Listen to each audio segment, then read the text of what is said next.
1857 का गदर ये नाम सुनते ही हमारे जहन में आज़ादी की पहली लड़ाई की तस्वीरें आती हैं।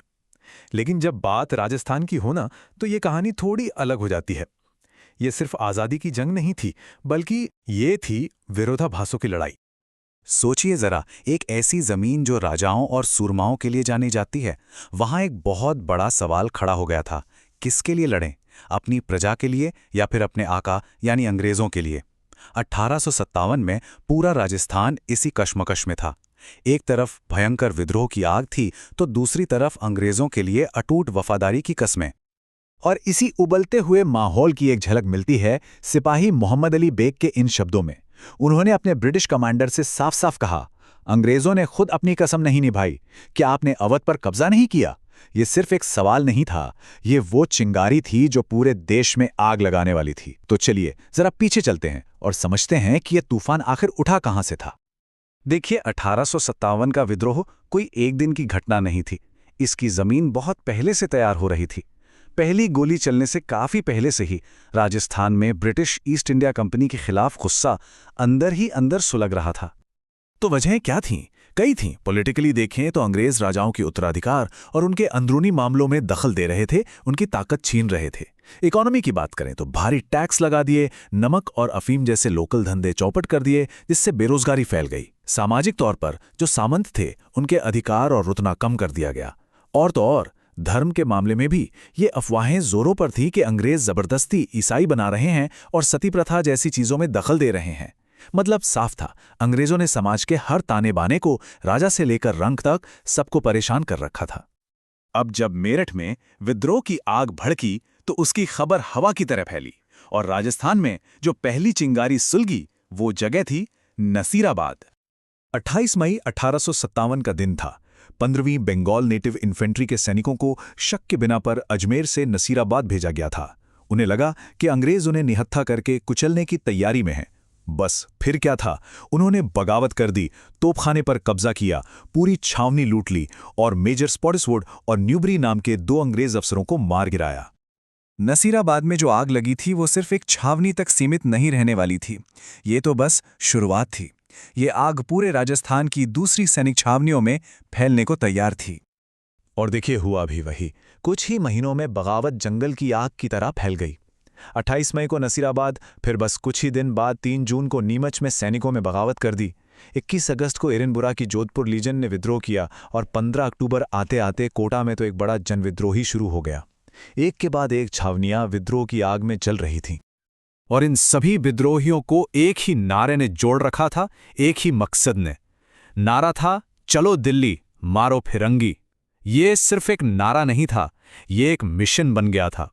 अपनी अपनी छावनियों पर कब्जा करने के बाद इन सब ने दिल्ली की ओर कूच करना शुरू कर दिया, जो उस वक्त विद्रोह का दिल बन चुका था। अब आता है कहानी का सबसे दिलचस्प और कह सकते हैं विरोधाभासी हिस्सा। एक तरफ तो सिपाही और आम लोग अंग्रेजों के खिलाफ लड़ रहे थे, लेकिन दूसरी तरफ राजस्थान के अपने ही शासक क्या कर रहे थे? यहीं पर हमें 2 अलग अलग तस्वीरें देखने को मिलती हैं। ये बंटवारा बिल्कुल साफ था। एक तरफ थे विद्रोह के हीरो जैसे आउवा के ठाकुर कुशाल सिंह, जिन्होंने सामंतों को इकट्ठा करके अंग्रेजों और जोधपुर के महाराजा दोनों के खिलाफ मोर्चा खोल दिया। कोटा में जयदयाल और मेहराब खान ने जनता के विद्रोह को लीड किया और 6 महीने तक शहर पर कब्जा रखा। आम लोग, गांव वाले, गुज्जर, मेव सब विद्रोह में कूद पड़े थे। लेकिन दूसरी तरफ थे साम्राज्य के वफादार। बीकानेर के महाराजा सरदार सिंह तो अपनी सेना लेकर राजस्थान से बाहर पंजाब तक गए अंग्रेजों की मदद करने। मेवाड़ के महाराणा स्वरूप सिंह ने 40 अंग्रेज अफसरों और उनके परिवारों को उदयपुर के जगमंदिर पैलेस में पनाह दी। और जयपुर के महाराजा राम सिंह द्वितीय ने तो अपना पूरा राजपाट ही अंग्रेजों के हवाले कर दिया था। सोचिए, एक ही जमीन पर कैसी 2 अलग अलग दुनिया बस रही थी। विद्रोह की सबसे जबरदस्त मिसाल देखने को मिलती है आउवा में। वहां ठाकुर कुशाल सिंह ने जो लड़ाई लड़ी, वो कमाल की थी। उनकी सेना ने अंग्रेजों और जोधपुर के महाराजा की मिलीजुली फौज को हरा दिया। इस लड़ाई को इतिहास में काले और गोरों का युद्ध भी कहा जाता है। और विद्रोहियों का जोश और दुस्साहस देखिए।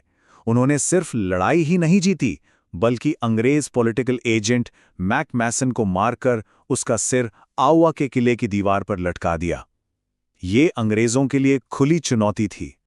लेकिन अंग्रेजों ने इसका बदला बहुत ही क्रूर तरीके से लिया। जिन लोगों ने विद्रोह किया था उन्हें बेरहमी से सजा दी गई। विद्रोहियों को सरेआम तोपों के मुंह से बांधकर उड़ा दिया गया, ताकि लोगों के दिलों में ऐसा खौफ बैठ जाए कि दोबारा कोई सिर उठाने की हिम्मत ना करे। कोटा की कहानी तो और भी अलग थी। वहां विद्रोह सिर्फ सैनिकों ने नहीं किया, बल्कि आम जनता ने बागडोर अपने हाथ में ले ली थी। लोगों ने पॉलिटिकल एजेंट मेजर बर्टन और उसके 2 बेटों को मार डाला। कहते हैं बर्टन के सिर को भाले पर रखकर पूरे शहर में घुमाया गया था और लगभग 6 महीने तक कोटा पर विद्रोहियों का राज रहा। ये दिखाता है कि आम लोगों में गुस्सा किस हद तक भरा हुआ था।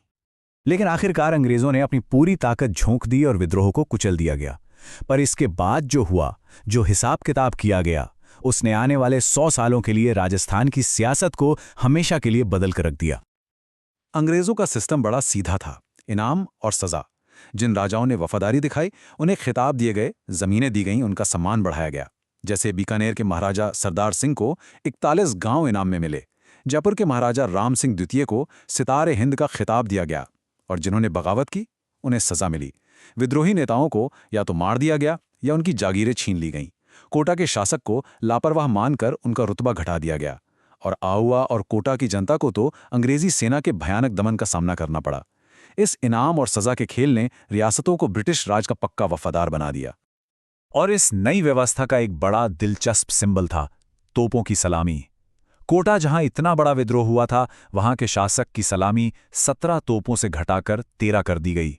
वहीं दूसरी तरफ करौली के शासक, जिन्होंने कोटा के विद्रोह को दबाने में अंग्रेजों की मदद की थी, उनकी सलामी बढ़ाकर 17 तोपों की कर दी गई। मतलब सम्मान भी अब अंग्रेजों की वफादारी से तय हो रहा था। और यहीं पर इतिहासकार पीकार्ट की ये बात हमें सोचने पर मजबूर कर देती है।